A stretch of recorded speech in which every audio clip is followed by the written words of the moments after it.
తండ్రి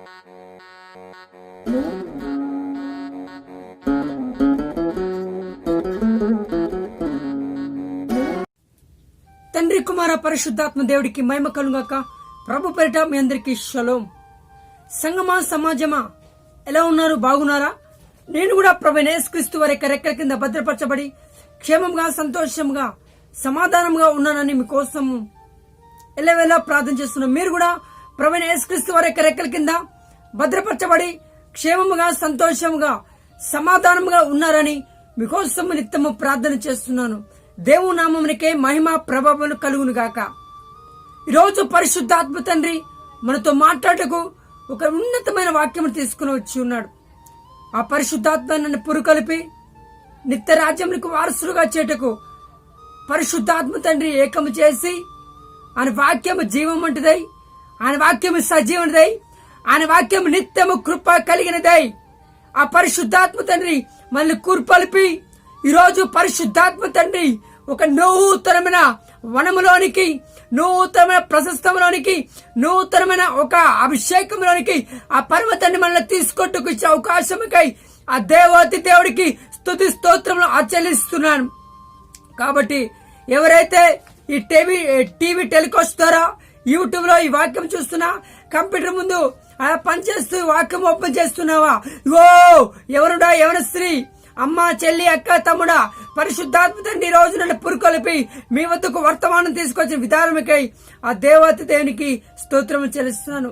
కాబట్టి ఎంతమంది అయితే ఈ రోజు ఈ వర్తమానంలో మీ జీవితంలో నూతనమైన ప్రసన్నత, నూతనమైన సమాధానము, నూతనమైన ఆశీర్వాదము దేవుడు దయచేటకు సిద్ధపాటు కలుగుంది. కావున కొద్ది నిమిషంలో, ఒక 2 నిమిషంలో నువ్వు ఉన్న చోటనే నువ్వు వెళ్ళదు. ఒకవేళ సైకిల్ మీద వెళ్తూ ఈ వాక్యం వింటున్నావేమో, ఒకవేళ పనిచేస్తూ ఈ వాక్యం వింటాం, ఉన్న స్థానంలోనే కళ్ళు మూసుకున్న పట్టేకి వించి మీకోసము వాక్యం నిమిత్తం ప్రార్థన చేసుకుందాం. వాక్య భావానికి వెళ్దాం.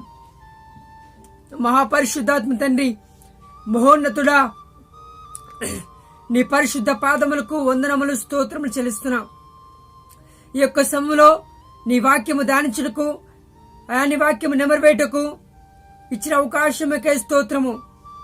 పరిశుద్ధాత్మ దేవుడా, నీవు మాత్రమే అధ్యక్షత వహించి నీ పిల్లలతో ఏమి మాట్లాడవలసి ఉన్నదో, ఏమి తెలియజేయవలసి ఉన్నదో, ఏమి ప్రత్యక్షత పరపరుస్తూ ఉన్నదో నీ వాక్యం ద్వారా మాతో మాట్లాడమని, మమ్మల్ని స్థిరపరచమని, ఒక నూతనమైన ప్రశస్తంలోకి, నూతనమైన అభిషేకంలోకి, నూతనమైన జీవంలోనికి నడిపించమని నీ ప్రియమైన మార్గశకుడైన యేసుక్రీస్తు వారి పరిశుద్ధ దివ్యనామమున అడిగి వేడి పొందుకున్నాము తండ్రి. Amen, amen, amen. దేవుని నామమునికి మహిమ కలుగును గాక.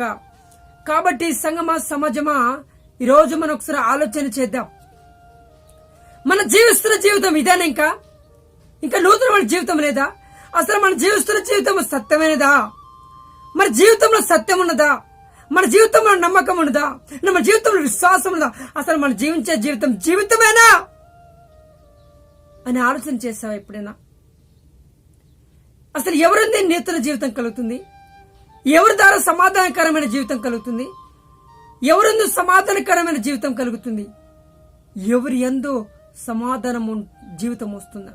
నూతన జీవితం. అందుకే పరిశుద్ధాత్మ ఈ రోజు మనతో మాట్లాడుతున్నాం. గలతీ రాసిన పత్రిక 2వ అధ్యాయము 20వ వచనము. గలతీ రాసిన పత్రిక 2వ అధ్యాయము 20వ వచనం మీకోసం చదివినిపిస్తాను. నేను క్రీస్తుతో కూడా సిలువ వేయబడి ఉన్నాను. ఇక జీవించువాడును నేను కాను, క్రీస్తే నా యందు జీవించుచున్నాడు. దేవునికి స్తోత్రం. ఏమంట? నేను క్రీస్తునందు సిలువ వేయబడి ఉన్నాను, ఇక జీవించువాడును నేను కాదు, క్రీస్తే నా యందు జీవించుతున్నాడు. హల్లెలూయా. సంగమా, క్రైస్తవమా, దేవుని బిడ్డలారా, దేవుని పిల్లారా, అమ్మ, చెల్లి, అక్క, తమ్ముడా, ఈరోజు పౌలు భక్తుడు అంటున్నాడు, ఓ గలతీ సంగమా, ఓ గలతీ సంగమా, ఈరోజు నేను ఒకప్పుడు భయంకరుడిని, క్రౌదుని, చంపివేసేవాడిని, కూరుని, శూరుని అని నేను ఈరోజు క్రీస్తుతో కూడా సిలువ వేయబడి ఉన్నాను. అని పౌలు భక్తుడు అంటాడు. ఈ పౌలు జీవితం చూసినట్టయితే రోమియుడు క్రైస్తవం అంటే పడని వ్యక్తి, క్రైస్తవుని అవమానపరుస్తున్న వ్యక్తి, క్రైస్తవుని దూషిస్తున్న వ్యక్తి, నిందిస్తున్న వ్యక్తి, చంపుతున్న వ్యక్తి, చిన్న పిల్లవాళ్ళు మొదలుకొని వృద్ధాత్మం క్రీస్తు అన్న మాట పలుకుతే చాలు చంపుతున్న వ్యక్తి ఎప్పుడైతే ఈ క్రీస్తు మహిమ వెలుగు చేత పట్టబడ్డాడో అప్పుడు అంటున్నాడు, బ్రతుకుట క్రీస్తే, చావైతే నాకు లాభం అంటున్నాడు. ఈరోజు నువ్వు చెప్తున్నావా క్రైస్తవమా, సంగమా, క్రీస్తు నీలో ఉన్నాడా? నువ్వు నూతన జీవంగా మార్చబడ్డావా? నూతన జీవంలోనికి నడిపించబడ్డావా ఈరోజు? లేదు. దేవుని తెలుసుకున్నా, బాప్తిసాలు తీసుకున్నా అదే మురికి జీవితం, అదే పాత జీవితం, అదే తుప్పుబట్టిన జీవితం, అదే అవమానపరచబడిన జీవితం, అదే నిందల పాలొత్తం, అదే వేషధారణ జీవితం. మనలో నూతన క్రియలు లేవు, నూతన తలపు లేవు, నూతన క్రీస్తు మహిమనిలో లేదు. హల్లెలూయా. అందుకనే ప్రభు అంటాడు, నేను క్రీస్తు కూడా సిలువ వేయబడి ఉన్నాను, జీవించేవాడు నేను కాదు క్రీస్తే నా యందు నివసించినాడు. ఎప్పుడయ్యా ఈ క్రీస్తు మనలో జీవిస్తాడంటే, నీ హృదయం దేవుడి ఆలయం అంటున్నాడు కదా, ఆ ఆలయంలో ఎవరు ఉంటున్నారు అంటే చాలా మంది చెప్తారు, నాలో క్రీస్తు ఉంటున్నాడండి. నీ క్రీస్తు ఏది చెప్పటం కాదండి. Hallelujah. I'm the servant of God, I'm a believer of God, I'm a doctor of God, I'm a son of God అంటున్నావే, మాటలే కానీ క్రియలు లేవు. హల్లెలూయా. అందుకంటాడు, వీరు చెప్పువారే కానీ చెయ్యవారు కారే అని దేవుని వాక్యం యేసుక్రీస్తు ప్రభువారు అంటాడు. అందుకే ఈరోజు మన అంశము క్రీస్తులో నూతన జీవితం, క్రీస్తులో నూతన జీవితం. ఎప్పుడు ఈ క్రీస్తులో నూతన జీవితం మలచబడి క్రీస్తుతో కూడా నీ పాపములు సిలువ వేయబడినప్పుడు. హల్లెలూయా. కొంతమంది చూశారండి, చాలా మంది బాప్తిజం తీసుకోవడానికి వెనకడిగేస్తారు, క్రీస్తుని చేసుకుని ఎందుకు వెనకడిగేస్తారు తెలుసా? క్రీస్తులో చర్చికి వెళ్తే తాగుడు మానవేయాలి కదా, చర్చికి వెళ్తే అంబర్లు మానవేయాలి కదా, చర్చికి వెళ్తే పానపరకులు మానవేయాలి కదా, మందు మానేయాలి కదా, బ్యూటీ పార్లర్ మానవేయాలి కదా, సినిమాకి వెళ్తే మానవేయాలి కదా, సీరియల్ చుట్టూ మానవేయాలి కదా, సొల్లు కబుర్లు పెట్టే మానవులు కదా. ఇవన్నీ మానవులో ఉంటున్నాయి కాబట్టి క్రీస్తు నూతనమైన జీవితంలోనికి నడిపించబడలేకపోతున్నాడు. ఎప్పుడయ్యా నూతన జీవితం మన జీవితం వీటన్నిటి తట్టుకొని క్రీస్తే నాకు నిజమైన జీవాన్ని కలిగిస్తాడు, నూతనమైన జీవంలోనికి నడిపిస్తాడు, నీవములని నూతనమైన అనుభవంలోనికి నడిపిస్తాడు, నూతనమైన అభిషేకంలోనికి నడిపిస్తానని నువ్వు విశ్వసిస్తే, సంగమా, క్రైస్తవమా, యవన స్త్రీ, యవన పురుషుడా, అమ్మ, చెల్లి, అక్కడ, తమ్ముడా, ఒకసారి ఆలోచన చెయ్యి, ఒకసారి ఆలోచన చెయ్యి. నువ్వేమై ఉన్నావు, నువ్వు ఎలాగున్నావు, ఏ స్థితిలో ఉన్నావు, ఒకసారి ఆలోచన చెయ్యి. ఈ జీవితమే కాదు, బాప్తిసం నువ్వు తీసుకుంటే ఆఖరికి యేసుక్రీస్తు ప్రభువారు కూడా దేవాతు దేవుడే అయ్యుండి సర్వ మానవాళి కోసం పాపం చేసేందుకు మానవాళిగా ఈ లోకమునికి వచ్చి మాదిరి చూపుటకు బాప్తిసం అయి ఉన్నాడు. బాప్తిసం పొంది అప్పుడు పరిశుద్ధాత్మక నూతన జీవంలోనికి నడిపించింది, నూతన జీవితం తనకిచ్చింది. ఒక దేవుడే, ఆ దేవుడు సాక్షాత్ పరమాత్మ అనే దేవుడే ఈ భూలోకానికి శరీరం దారి అయి వచ్చి తాను కూడా పాపం చేస్తానని ఒప్పుకుంటూ, పాపం లేనివాడు పాపం చేస్తానని ఒప్పుకుంటూ మానవ పాపానికి ఒక మాదిరి చూపుటకు నూతనమైన జీవితంలోకి నడిపించబడటకు ఒక సామాన్యుడైన యోహాను సేవకుడు ద్వారా బాప్తిసం పొందాడు. దేని నిమిత్తము బాప్తిసం పొందంటే పాపములు కడిగి వేయబడ్డాయి, చెడు తలంపుల పడి వేయబడ్డకు ఒక మాదిరి యవన కాలం యవనస్తులకు అందరికి దేవుడి పిల్లలకు చూపుటకు యోహాను ద్వారా బాప్తిసం పొందాడు. ఎప్పుడైతే ఈ బాప్తిసం పొందాడు, ఎవరు చెప్పండి, ఎవరు పొందారు బాప్తిసం? యేసుక్రీస్తు, ఒక దేవాతి దేవుడు శరీరానుసారమై బాప్తిసము పొంది వెంటనే పరిశుద్ధాత్మ పారము. ఈ పరిశుద్ధాత్మ పారము ఎప్పుడైతే యేసుక్రీస్తు వారికి మీద వారిందో అప్పుడు దేవాతి దేవుడు పరలోకం నుంచి అంటున్నాడు, ఇతను నా ప్రియకుమారుడు, ఈయనందు నేను ఆనందించుచున్నాను. దేవునికి స్తోత్రం. హల్లెలూయా. ఏమంటున్నాడు? ఈయనందు నాకు ఆనందం, ఈయనందు నా ప్రియ కుమారుడు, ఈయనందు నాకు ఆనందము కలుగుతుందంట. ఈరోజు నీ అందు క్రీస్తు ప్రభు వారికి ఆనందము కలుగుతుందా? ఆ పరిశుద్ధాత్మ దేవుడు సంతోషిస్తున్నాడా? నీ హృదయమే నా ఆలయం అంటున్నాడే, ఆ ఆలయంలో ఎవరు ఉంటున్నారు, ఎవరు నివసిస్తున్నారు? నీ జీవితం ఏమైంది అంటే మురికి గుంటలో మార్చబడింది, అపవాదికి లోనైంది, అపవాదికి గురైంది. హల్లెలూయా. అందుకే పరమతాన్ని అంటున్నాడు, ఈరోజు రా, క్రీస్తు ద్వారా సిలువ వేయబడు, నీ పాపములు ఒప్పుకో, నీ శాపములు ఒప్పుకో, నీ చెడు పాయలు ఒప్పుకో, అంతరంగ పాపములు, రహస్యమైన పాపములు, నువ్వు తిరిగిన తిరుగులు మానవై, నువ్వు తింటున్న పానపరాకులు మానవై, నువ్వు జీవిస్తున్న జీవితాలు మానవై, సినిమాలు మానవై, శిఖాలు మానవై, క్రీస్తులో మరచివేయబడు. అప్పుడు నువ్వు నూతన జీవితం. ఈ లోకంలో ఎంజాయ్ చేస్తున్నావు, ఈ లోకంలో సంతోషిస్తున్నావు అని నువ్వు అనుకుంటావు, ఇదే నాకు జీవితం. ఆ లోకం పరలోకం ఎవరు చెప్పాడు నువ్వు పరలోకం పోతావని? ఎవరు చెప్పా నాకు ఇంకో జీవితం లేకపోతావు? లేదు, నరకానికి వెళ్తావు. హల్లెలూయా. కాబట్టి ఆలోచన చేయి, ఏమై ఉన్నావు? క్రైస్తవమా? దేవుని పేరు అడ్డం పెట్టుకుని బతుకుతున్నావా? దేవుని పేరు అడ్డం పెట్టుకుని నువ్వు నూతన జీవితం అంటున్నావా? కాదు, నువ్వు ఇంకా పాప జీవితంలో ఉన్నావు. ఎప్పుడు తెలుసా? నువ్వు బాప్తిసము తీసుకున్నా, క్రీస్తు రక్షణకు వచ్చినా నీలో ఆ అలవాట్లు పోలేదు, నువ్వు ఆ చెడు తలపులు పోలేదు, చెడు ఉద్దేశములు పోలేదు, చెడు నడవడిక నీలో పోలేదు. కనుక నువ్వు క్రీస్తును నూతనంగా మార్చబడలేదు, క్రీస్తును నూతనంగా జీవించలేదు. ఎందుకంటే నీదు పాపమనే ముళ్ళు చుచ్చుకొని ఉన్నది. నీ పాపముని క్రీస్తు ద్వారా సిలువ వేయబడలేదు. నువ్వు మృతులుగా జీవించలేదు, నువ్వు పాపములో చనిపోబడలేదు. కనుక నీలో ఆ పాపములు తొలగిపోలేదు. కనుక నువ్వు పాత వ్యక్తివే, పాత జీవితమే కలిగి ఉన్నావు.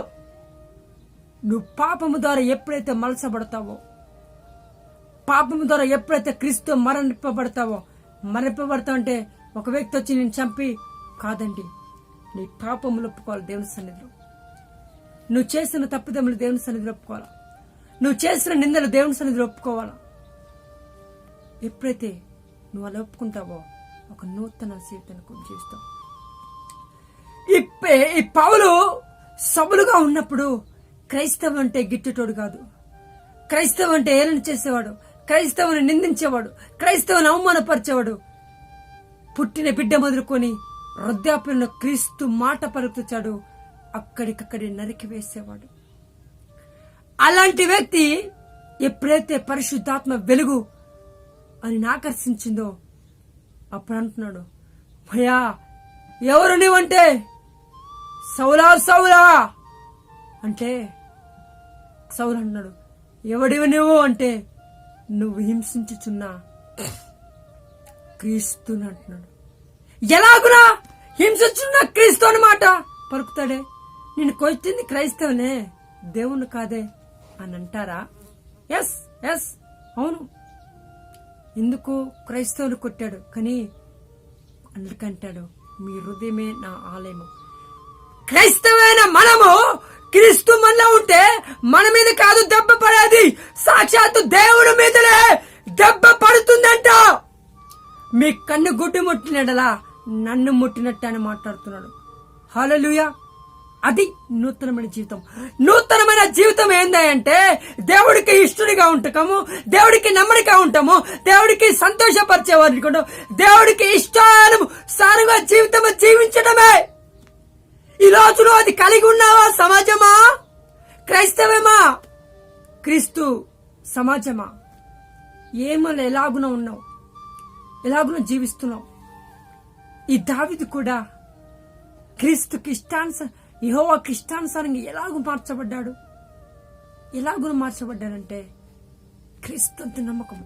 యోసేపు ఒక అధికారిగా అవటానికి కారణము క్రీస్తులో, యెహోవాలో, జీవంలో. యెహోవా జీవము తోడు అంటాడు.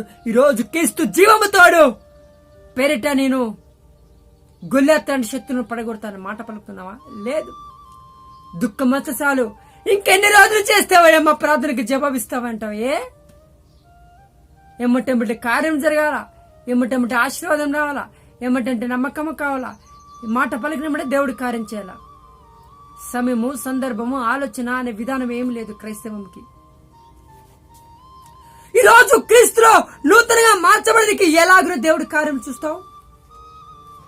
క్రైస్తవుల బాప్తిసం తీసుకొని రక్షణ పొంది, అసలు రక్షణ ఎందుకు పొందుతున్నారో కూడా కొంతమంది తెలియదు. అసలు రక్షణకు అనుభవం ఏంటో తెలియదు. ఏదో బాప్తిసం తీసుకుందామంటే తీసుకుంటారు.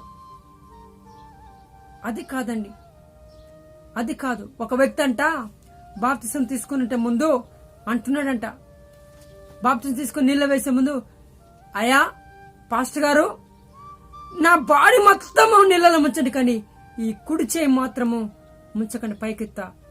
ఎందుకయ్యా అంటే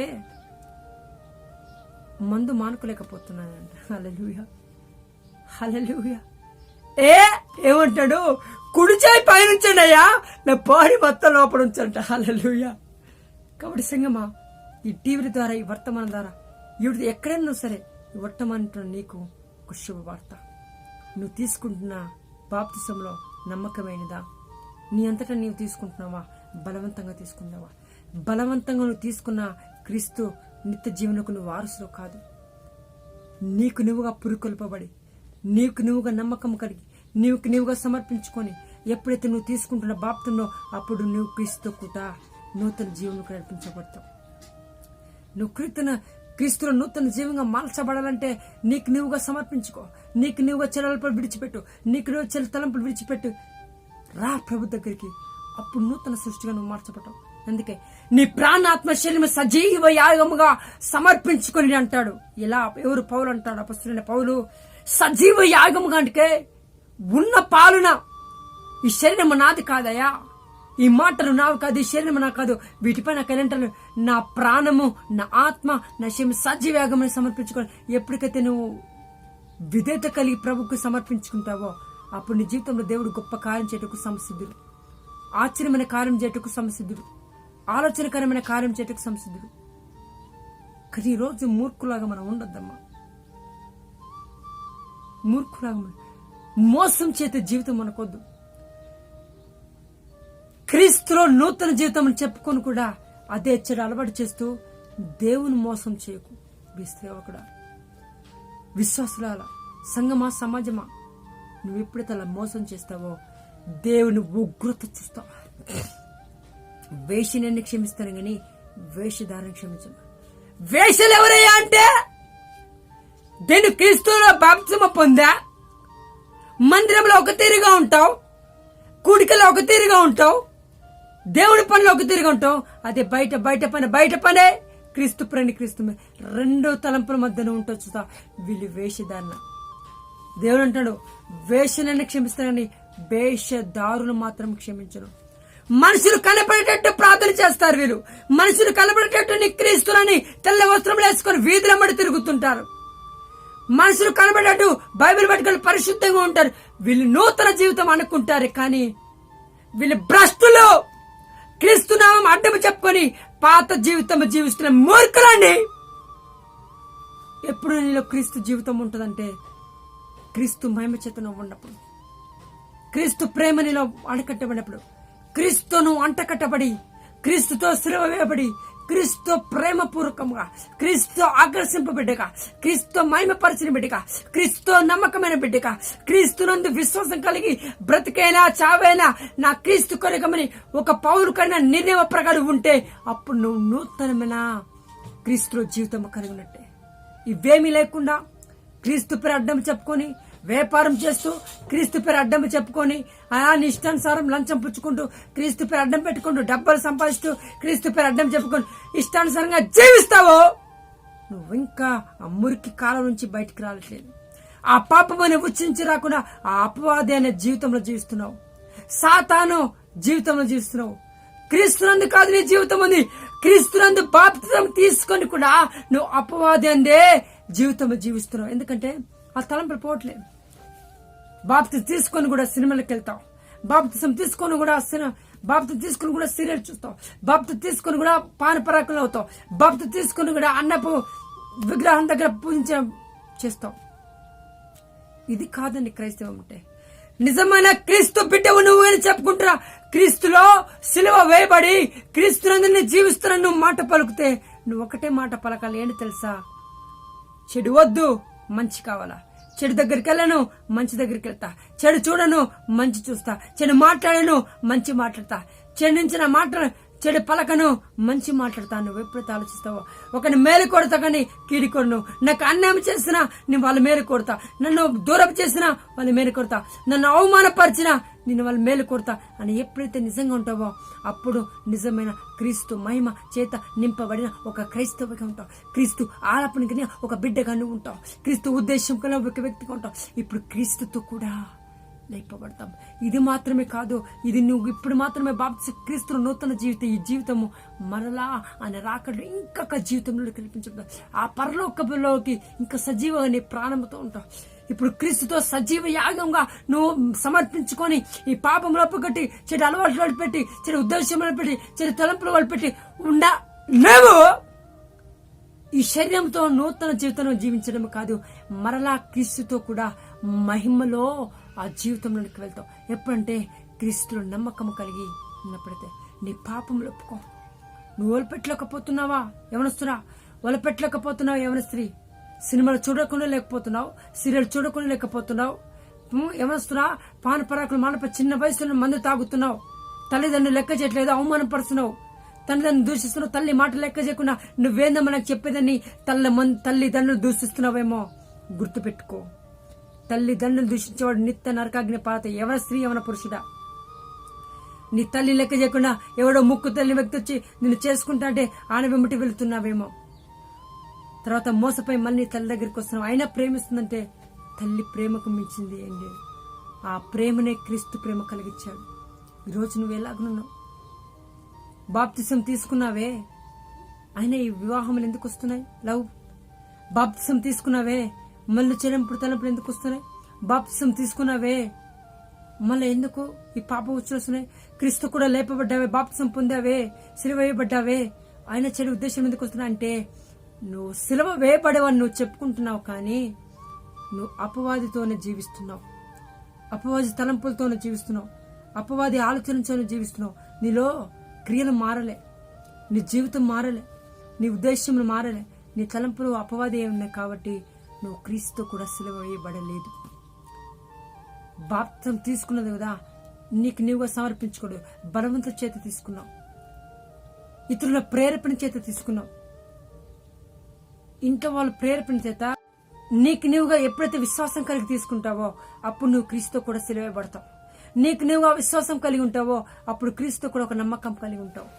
ఇప్పుడు ఈ పౌలు ద్వారా, ఒకవేళ పౌలు ద్వారా పరిచయం చేయాలనుకుంటున్నావో, బైబిల్ ట్రైనింగ్ చేస్తున్నావు బిడ్డారా, పౌలు ద్వారా ఒక నువ్వు ఆరాధన చేస్తున్నావు, క్రీస్తు పాట పాడుతున్నావు, వాక్యం చేస్తున్నావు, అన్నీ ఉన్నాయి. కానీ దేవుని మందిరంలో ఉన్నంత వరకే నీ భక్తి ఆలాపన, దేవుని సన్నిధిలో ఉన్నంత వరకే నీ క్రీస్తు నితర జీవితం. బయటికి వెళ్తే ఏదావది అపవాదికి.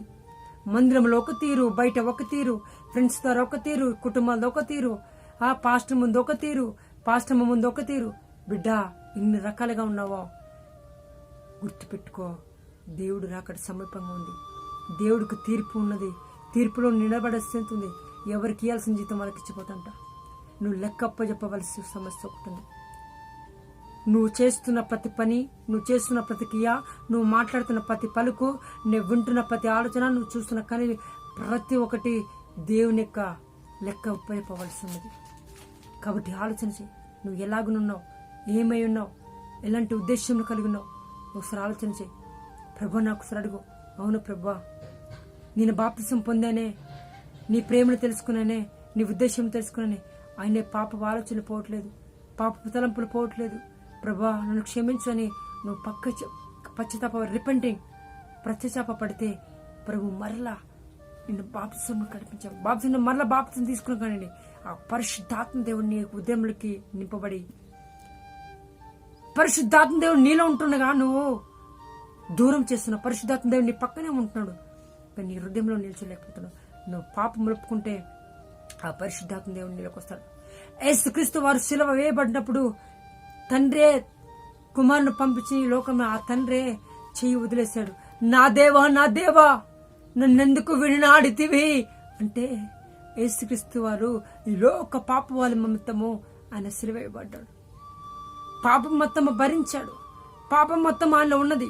పాపం మొత్తం ఆయనలో ఉన్నది కనుక, పాపం మొత్తం ఆయనలో ఉన్నది కనుక ఆయన పాపం చేత దూషింపబడ్డాడు. పాపం చేత ఉన్నాడు కనుక అందుకే తండ్రి కూడా విడిచిపెట్టాడు. ఎప్పుడు క్రీస్తు ప్రభువారు కూడా సిలువ వేయబడి పునరుద్ధానమా తిరిగి లేచి నూతన జీవితంలోనికి నడిపించబడ్డాడు. దేవునికి స్తోత్రం. అది నూతన జీవం అంటే. ఎప్పుడైతే క్రీస్తు ప్రభువారు చనిపోయి తిరిగి లేచబడ్డాడో పరిశుద్ధ ఆత్మ చేత నింపబడ్డాడు. పరిశుద్ధ ఆత్మదేవుడు మరలా బిడ్డలోనికి వచ్చాడు. పరిశుద్ధ ఆత్మదేవుడు తండ్రి చేయి విడిచిన తండ్రి మరలా చేయి అత్తుకొని ఉన్నాడు. హల్లెలూయా. ఈ రోజు కూడా దేవుడిని చేయి అత్తుకోవాలంటే, ఈ రోజు తండ్రి కూడా నీ చేయి గట్టిగా పట్టుకోవాలంటే, ఈ రోజు క్రీస్తు నువ్వు కూడా నూతన జీవితం నడిపించబడి ఆ పరిశుద్ధ ఆత్మదేవుడికి అనుభవంలోకి నువ్వు రా. ఈ రోజు అడుగు దేవుని. సంగమా, క్రీస్తు నిన్ను ప్రేమిస్తున్నాడు. నువ్వు పాపం చేసి నన్ను నా దేవుడు క్షమించడు, నేను ఇలాగనే ఉంటా, నన్ను వెనక్కి తిరిగిపోతున్నావా? నిన్ను అర్థం చేసుకున్న ప్రభు నిన్ను క్షమించని బాధపడుతున్నావా? లేదు లేదు లేదు. ఆ ప్రభు నిన్ను కూడా మరలా క్రీస్తు మహిమలోనికి ఆ పరిశుద్ధాత్మ దేవుడు రావడానికి సమసిద్ధుడుగా ఉన్నాడు. కొద్ది నిమిషం నాతో పాటు ప్రార్థన లేకుంచు. నీకోసం ప్రార్థన చేయబోతున్నా. అడుగు. పరిశుద్ధాత్మ దేవుడా, నిజమే తండ్రి, నేను బాప్తిసమ పొంది కూడా నా సొంతంగా బాప్తిసమ తీసుకోలే. నా కుటుంబం ప్రేరేపణ కలిగి నా ఫ్రెండ్స్ నన్ను తీసుకోమంటే ఒక వాడు ప్రేరేపడి నా ఇష్టానుసారిగా బాప్తిసం తీసుకోలే. అయ్యా, నువ్వు బాప్తిసం తీసుకొని కూడా పాపం చేశాను. ఇంకా భయంకరమైన పాపంలోనికి వెళ్ళాను ప్రభా, నన్ను క్షమించి వేసా, నన్ను క్షమించి ప్రభా అన్నాడు. ఈ టీవీ ద్వారా, ఈ యూట్యూబ్ లోకం ద్వారా, ఇగో నువ్వు ఆఫీస్ లో ఉంటూ ఇగో ఈ వాక్యం ఓపెన్ చేసి నీ జీవితం ఎలా ఉందో ఒకసారి గుర్తు తెచ్చుకో. అడుగు ప్రభుని అడుగు. పరిశుద్ధాత్మ దేవుడు అంటాడు, ప్రభానికి స్తోత్రమయ్యా. అడుగు ప్రభుని అడుగు. నీకోసం ప్రార్థన చేయబోతున్నా. మహాపరిశుద్ధాత్మ తండ్రి మహోన్నతుడా, ఎంతమంది అయితే ఈ వర్తమానం విన్నారో, విన్న వారి జీవితంలో ఆశీర్వాదంతో నింపమడుతున్నాను. ఆ వాక్యం సరిగా ఇక్కడి నుంచి పాపలో జీవించకుండా మరలా నీ పరిశుద్ధాత్మ అనుభవంలోనికి వచ్చి నీ అభిషేకం చేత నింపబడి నేను సంపూర్ణమైన క్రీస్తు జీవితంలో జీవించే మనసు యవన స్త్రీకి, యవన పురుషులకు, అమ్మకు, అక్కకు, చెల్లికి, అన్నకు, తమ్మకు, నాయనకు, అవ్వకి అందరికీ దాయిచేయమని కృప చూపించండి. ఇకన్నడికి పాపంలోనికి నడబడుకున్నట్టు మీరు సహాయం చేసి బలపరిచి స్థిరపరచమని. ఈ వాక్యం ద్వారా ఎంతమంది బలపరచబడరో అనేక మంది ఈ వార్తలను అనేక ప్రాంతములకు చేరబడ్డకు ఈ టీవీల ద్వారా, యూట్యూబ్ ద్వారా ఒక నుంచి ఒకరి షేర్ చేయబడి అనేకమైన ఇంకా వర్తమానానికి వినుటకు సహాయం చేయమని, నీ ప్రికుం ఒక ఆశీర్వాదకరం ఉంచమని జీవితంలో నీ ప్రికుం మార్చుకున్నా యేసుక్రీస్తు వారి పరిశుద్ధ దివ్యనామములో అడిగి వేడి పొందుకున్న ఆమె తండ్రి, మన తండ్రి అయిన ప్రేమయు కుమారుడైన యేసుక్రీస్తు వారికి కృపయు పరిశుద్ధాత్మిక సావాసము కూడిన మనకి నీ సకల పరిశుద్ధులకని ఇప్పుడు ఎల్లప్పుడు సదాకాలము సస్యకాలము తోడై నీడై నడిపించును గాక. Amen, amen, amen. అందరికీ ప్రభు పేట షాలోం. దేవుడు మీ అందరి దీవించును గాక. హల్లెలూయా, హల్లెలూయా, హల్లెలూయా, హల్లెలూయా, హల్లెలూయా.